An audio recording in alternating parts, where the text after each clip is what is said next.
those after the storm from those who are still recovering themselves from Hurricane Matthew. Channel 4's Ashley Harding spoke with local volunteers who are doing all that they can. Back and forth she goes, dropping off items, big and small, anything to help.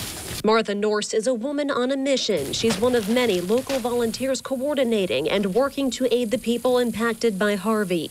She, of all people, knows what it's like to need help after losing a home. The amount of help that we received by pure strangers could never repay it. She can't repay, but pay it forward she is. Diapers and dog food and cat food and water and feminine hygiene. Everyday products that people need, items Norse and her family didn't have following Hurricane Matthew.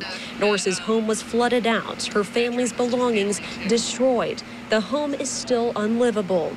For Norse, seeing what's happening in Texas brings it all back. The images are so horrific, and they bring back the memory and the smell and having to clean out the houses and just everything that's been lost. What's more, her own father, Steve Cotter, is a disaster coordinator with the American Red Cross and is stationed in Houston. She says Cotter is there in the middle of it. It's hard even for him. He's been to the Louisiana floods. He's been to the, when Matthew hit into North Carolina, he helped out there.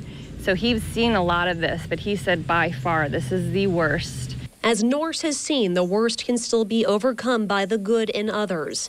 Helping out in a small way can have a lasting impact. And people are encouraged to drop off these items right here in the carport of that home. We are told the address is 142 Hurst Street. That's in St. Augustine. And if you want to get in touch with Martha Norse, if you have any other questions, we posted her information on our website, news4jax.com.